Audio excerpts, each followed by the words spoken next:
5-minute tax guides from your 5-minute tax guy. Short lessons to help you navigate the treacherous, hazardous, and totally unpredictable U.S. federal tax code. TCJA Changes Summary. The recently enacted Tax Cuts and Jobs Act, or TCJA, is a sweeping tax package. In this video, we'll take a look at some of the more important changes enacted by the new law that have an impact on individuals. Unless otherwise noted, the changes are effective for tax years beginning in 2018 through 2025. Tax rates. The new tax law imposes a new tax rate structure with 7 tax brackets: 10, 12, 22, 24, 32, 35, and 37%. The top rate was reduced from 39.6 to 37% and applies to taxable income above $500,000 for single taxpayers and $600,000 for married couples filing jointly. To the right is a chart comparing 2017 tax rates with the new 2018 tax rates. Standard deduction. The new law increases the standard deduction to $24,000 for joint filers, $18,000 for heads of household, and $12,000 for singles and married taxpayers filing separately. The chart below shows 2017 standard deductions compared to 2018 standard deductions for each filing status. Exemptions. The new law suspends the deductions for personal exemptions, and this means that starting in 2018, taxpayers can no longer claim personal or dependency exemptions. If you're filing with your spouse and you have 3 children, you'll be losing a deduction of $20,250. That's 5 exemptions at $4,050 each. Keeping in mind that your standard deduction increased by only $11,300, at this point you might be a tad unhappy since you're looking at a net increase in taxable income.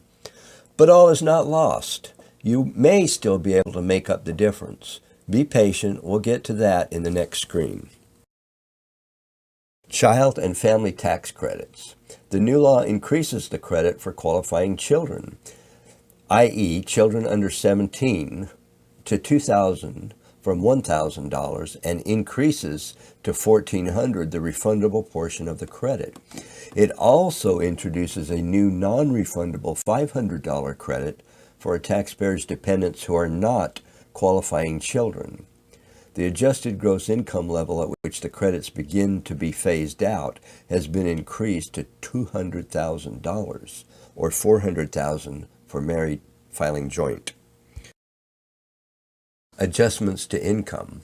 Adjustments to income are expenses that reduce your total or gross income.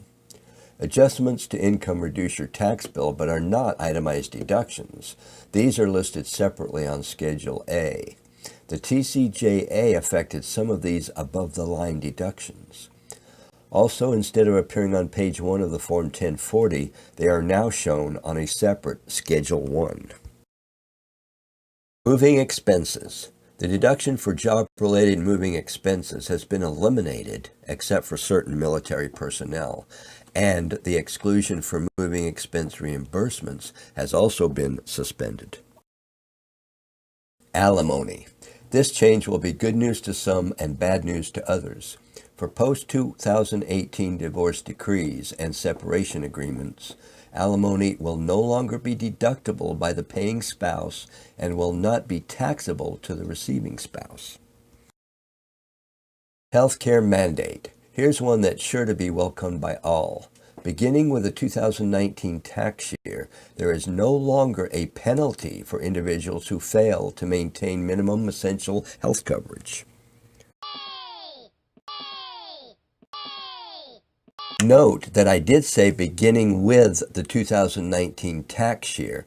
For 2018, you are still subject to that penalty. Alternative minimum tax, or AMT. Here's another nice change under the TCJA. The AMT has been retained for individuals, but the exemption has been increased to $109,400 for joint filers, $54,700 for married taxpayers filing separately, and $70,300 for unmarried taxpayers. The exemption is phased out for taxpayers with alternative minimum taxable income over $1 million for joint filers and over $500,000 for all others. This means that most low to middle income families and individuals will not be subject to the AMT. Medical expenses. Under the new law for 2017 and 18, medical expenses are deductible to the extent they exceed 7.5% of adjusted gross income for all taxpayers. Previously, the AGI floor was 10% for most taxpayers. State and local taxes. The itemized deduction for state and local income and property taxes is limited to a total of $10,000 starting in 2018. Previously, there was no limit to this deduction. This category of deductions includes state income taxes that were withheld from your wages during the current year, or that you paid when you filed your prior year state tax return, or you could alternatively deduct state and local sales tax paid during the year. It also includes personal and real property tax. Mortgage interest. Under the new law, mortgage interest on loans used to acquire a principal residence and a second home is only deductible up to $750,000, down from $1 million, starting with loans taken out in 2018. And there is no longer any deduction for interest on home equity loans, regardless of when the debt was incurred. Casualty and theft losses. The itemized deduction for casualty and theft losses has been suspended except for losses incurred in a federally declared disaster. Miscellaneous itemized deductions. There is no longer a deduction for miscellaneous itemized deductions, which were formerly deductible to the extent they exceeded 2% of adjusted gross income. This category included items such as tax preparation fees, investment expenses, union dues, and unreimbursed employee expenses. Overall limitation on itemized deductions.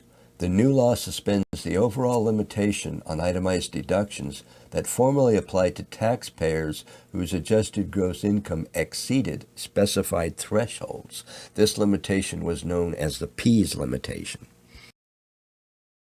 On the screen following is a chart summarizing the major changes to itemized deductions under TCJA.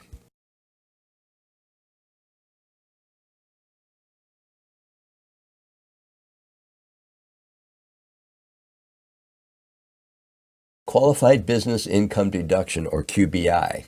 And finally, here's one for those taxpayers who own their own business or who are involved in a partnership or S corporation.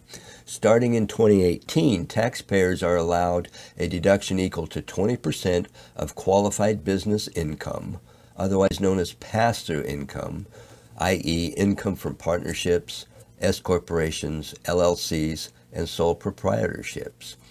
There are still a lot of uncertainties about this deduction, so be on the lookout for more information on this subject. So, who are the winners and who are the losers under the new tax rules? While we can't make precise predictions, we can make broad generalizations. Winners might be those who use the standard deduction under the old rules, most who reside in a state with no income tax, moderate to high AGI households with children under 17, and households with itemized deductions not reduced by the TCJA, but that exceed the TCJA standard deduction. Losers would be moderate to high income homeowners in high income tax states, owners of more than one home residing in a state with an income tax, and households with multiple dependents who are not children under age 17. That's it for this session, and thanks for watching the video. Be sure to click the subscribe button on the next screen to keep informed on upcoming tax changes. For more great 5-minute tax guides, check out the other videos in my 5-minute tax guide video series. See the list in the description below this video.